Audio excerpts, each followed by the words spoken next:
peuple. Il pourrait être gênant de voir réapparaître un grand auteur disparu. Monsieur Flibus, Oui, Hélène? il y a un monsieur Victor Hugo qui demande à vous voir. Bon, d'où il sort celui-là? D'où sortez-vous celui-là? 19e. Arrondissement? Non, siècle. Merde, c'est le vrai. Faites-le entrer, Hélène. Salut. Bonjour. Ça va? Monsieur Hugo. Soi-même. De retour à notre époque. J'espère bien. Vous avez fait de si grands écrits. Ouais, je suis en train de comprendre que ces grands écrits ont été vains. Ah, c'est parce que vous êtes un grand écrivain. Je viens pour vous parler de... Vous dégagez pas une petite odeur, là? Justement, c'est de droit d'auteur que je viens vous parler. Ceux de vos ouvrages? Depuis que je suis sous terre, à chaque fois qu'on me cite et qu'on m'interprète, je le sais. Je crois que votre costume est à l'envers. Ouais, c'est justement à force de me retourner dans ma tombe. Ah bon? Vous êtes bien le producteur du spectacle Notre-Dame de Paris? C'est-à-dire que je... Quel succès! Bah, Je pourrais vous appeler le cossu de Notre-Dame. C'est-à-dire qu'il y a des recettes de production, mais pas de royauté. N'essayez pas de m'avoir avec les mots. Je suis auteur. oui. Je sais quels mots vont ensemble. Je ne voulais pas- Et de plus, j'ai milité pour le bien des gens. Je sais, oui. Dénonciation du mal. D'accord, mais je... Politique humanitaire. Ah, vous venez de dire deux mots qui ne vont pas ensemble.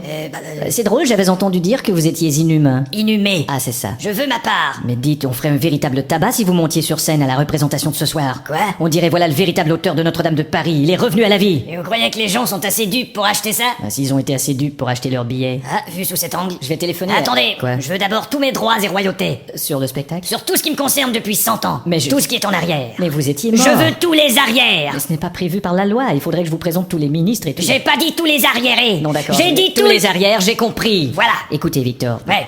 Vous permettez que je vous appelle ainsi? Non, je préfère Victor. Bon, vos ouvrages ont plus de 100 ans. Ouais, mais c'est encore des best-sellers. Oui, mais... Alors pourquoi j'ai pas de salaire? Parce qu'on peut pas payer un mort. Je vous propose une affaire. Allez-y. Je vous écris un livre sur la mort. D'accord. Et pour celui-là, je peux oublier mes droits, je peux oublier ma part, D'accord. je peux oublier les pourcentages, Oui. je peux oublier... Oui, vous serez publié, c'est sûr, à ces conditions-là. Mais par contre, je veux tout le reste. Vous me permettez de passer un coup de fil? Je vous en prie. Ça va pas être long. Les productions Cyrano de la Belle Arnaque. Maurice, Salut Flébus. je suis en présence de Victor Hugo. Je t'avais dit que tu travaillais trop. Maurice, je vais très bien. Bon alors qu'est-ce qu'il veut? C'est royauté. Bon, garde un air naturel. D'accord. On va le buter. Quoi?